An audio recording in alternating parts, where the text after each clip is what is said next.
une sœur vient te demander conseil par rapport à un frère, ne commence pas à lui dire alhamdulillah, il laisse pousser sa barbe, il a le qamis mi-jambe, il a ça, il a ça. Il faut que tu saches de quoi elle a besoin. Dans l'islam, ce qu'on va regarder chez l'homme, tout d'abord, sa religion. Est-ce qu'il fait les salawats à la mosquée? Ou est-ce qu'il les néglige? Ça, c'est le début de sa religion. S'il n'y a pas ça, c'est pas la peine de passer à la suite. Et si, au niveau de la religion, tout est bon, on passe à son comportement. Et c'est à ne pas négliger chez les hommes. Et ça, je le dis pour mes sœurs qui souhaitent se marier, ça suffit pas que ce soit quelqu'un de pieux. Faut regarder son comportement. C'est comme ça que le Nabi sallallahu alayhi wa sallam nous a recommandé. C'est de regarder le comportement. إِذَا جَاءَكُمْ مَنْ تَرْضَوْنَ دِينَهُ وَخُلُقَهُ فَزَوِّجُوهُ. Quand il se présente à vous, celui dont vous êtes satisfait de sa religion. Sa religion, c'est d'abord sa aqidah, sa salat, à la mosquée, pour les hommes. Et son comportement. Comme j'ai dit, il peut être pieux, mais avec un mauvais comportement, il va fatiguer cette femme dans sa vie. Il va être pénible pour elle. Et elle ne profitera pas de la vie avec lui. Et peut-être qu'elle divorcera, et pire encore, peut-être qu'elle divorcera avec des enfants. C'est pour ça, c'est des critères très importants. Il faut qu'on respecte notre religion, tout simplement. Il faut qu'on agisse avec science, tout simplement. Avant de se lancer dans une chose, reviens à ta religion. Demande. Qu'est-ce qui est demandé? Quelles sont les conditions?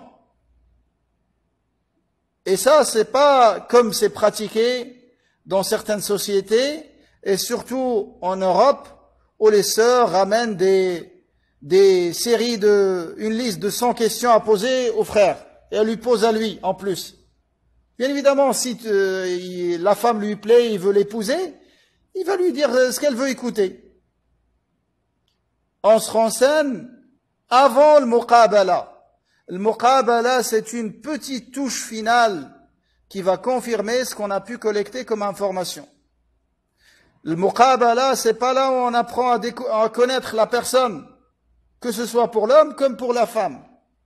Le muqabala, c'est une petite touche finale qui va nous donner des éléments que les gens ne peuvent pas te décrire, qui sont des sensations quand tu parles avec la sœur, quand elle te parle, des choses comme ça. C'est des petits détails, mais qui ont leur importance, bien évidemment.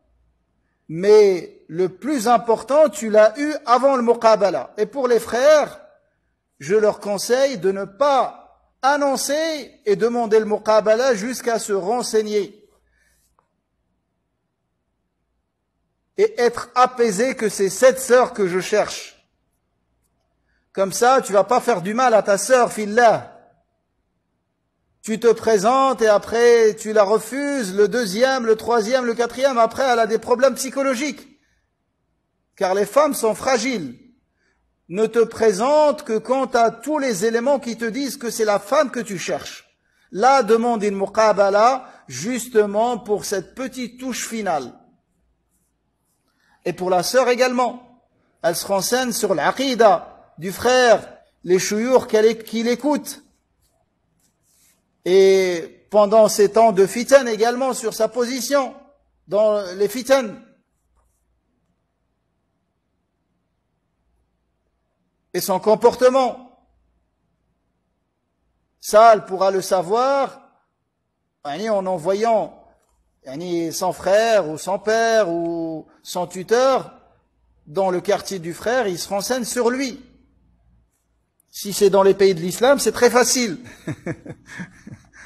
Si c'est au Maroc, par exemple, le pays que je connais, si c'est au Maroc, c'est très simple. Tu vas à Moul Hanout, il te donne toutes les infos, que ce soit un homme ou une femme.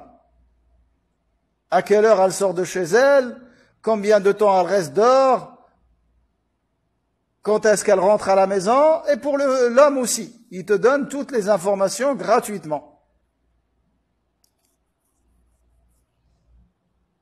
Et dans les pays, les pays occidentaux, c'est différent, mais il y a toujours cette possibilité d'aller dans le quartier. Il ne faut pas se précipiter. En dialecte, on dit زواج عام تدبيره سنة أو تدبيره عام. زواج ليلة تدبيره عام. عفوا. زواج ليلة تدبيره عام. Le mariage d'une nuit se prépare en une année. Il ne faut pas se précipiter. Mais la plupart d'entre nous faiblissent. Il a tellement envie de se marier, de se préserver de l'haram, que dès la première sœur qu'il voit, sa fille, il se lance. Ou après, c'est ça qui donne ce qu'on voit aujourd'hui, c'est cette quantité immense de divorces, qu'Allah préserve tous nos frères et sœurs de cela. Pourquoi? Parce qu'on n'a pas fait le nécessaire avant. Et après, le mariage, il faut savoir que ça demande de la patience. Ne crois pas que tu vas te marier avec une sœur. Et ça, c'est aussi à cause de manque de science. Regarde les choses qui se sont passées dans la famille du prophète, dans le foyer du prophète, entre le messager d'Allah et ses épouses. Ça va t'aider à tempérer un peu et à patienter plus. Et n'imagine pas que ta femme, elle sera comme le hur al-'ain au paradis. Au paradis, elle sera meilleure que le hur al-'ain, alhamdulillah. Au paradis, elle sera meilleure que le hur al-'ain. Et le hur al-'ain se rend à son service. Et elle sera encore plus belle que le hur al-'ain. Parce qu'il y a beaucoup de nos sœurs qui disent, Allah a promis le hur al-'ain aux hommes, tout ça au paradis. Mais nous, les femmes, on a quoi? Vous allez être meilleure que le hur al-'ain. Elle se rend à votre service. Et vous serez des reines dans le paradis. Si Allah vous l'accorde, qu'Allah nous l'accorde à tous.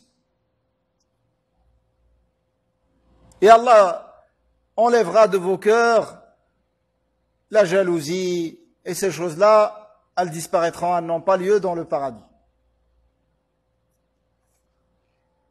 Parce qu'il y a des femmes qui sont jalouses ici à cause de l'hur al-'ain. Il n'y aura pas ça. Au paradis, il n'y aura pas cette jalousie. C'est pour ça que j'ai cité une fois que la jalousie, c'est un défaut. Mais c'est dans la nature de la femme, la nature dans laquelle Allah l'a créée. Elle arrive à surpasser cette jalousie avec la foi. Avec la foi. Donc la femme, elle doit se renseigner sur l'homme au niveau de sa religion et aussi au niveau de son comportement. Et ça, on doit tous le savoir parce qu'on a des filles, on a des sœurs. Et l'homme, il doit se renseigner chez la femme, d'abord sur la dunya, comme a dit l'imam Ahmed, rahimahullah. Je mets en garde les frères contre l'exagération à chercher une femme avec des critères de beauté, avec des critères de taille. Et ça, c'est, malgré que c'est autorisé, mais il ne faut pas tomber dans l'exagération, parce que toutes les femmes, celui qui arrive à un niveau maladif dans ces choses-là, il n'y a aucune femme qui va le satisfaire, même s'il se marie avec la plus belle femme sur terre. Au bout de 3 mois, 4 mois de mariage, ça va disparaître. C'est pour ça, c'est autorisé pour l'homme de chercher des critères des femmes selon certains critères de beauté, mais il ne faut pas tomber dans l'exagération. Et il faut savoir que la beauté de la femme, ça a un prix. Et comme bien on a entendu des hommes qui ont épousé des femmes d'une beauté extrême et qui sont devenus malheureux par la suite, à cause de la beauté de leur femme. Pour des détails que je ne citerai pas ici, mais en tout cas, ça c'est des choses très connues. Mais commence d'abord par te renseigner sur dunya. Tu cherches une femme d'une certaine famille, d'un certain pays, d'une certaine beauté, au niveau de la taille ou des choses comme ça, le muhim, n'exagère pas dans ça, mais regarde d'abord ces côtés-là. Si tu es satisfait par rapport à ces choses-là, ensuite renseigne-toi sur sa religion. Et non pas l'inverse. Comme ça, si tu apprends qu'au niveau de la religion, elle n'est pas comme il faut, par exemple, elle suit pas le manhaj salafi, ou là, elle suit une secte égarée, ou des choses comme ça, tu vas délaisser ce qui t'a plu de la dunya à cause de ce que tu n'as pas trouvé chez elle de la religion. Mais si tu fais la démarche inverse, tu te renseignes sur la religion, ils te disent, Masha'Allah, talibat ilm, elle connaît le Coran par cœur, ou là, elle connaît une partie du Coran, elle mémorise des hadiths, elle parle l'arabe couramment, des qualités religieuses comme celle-là.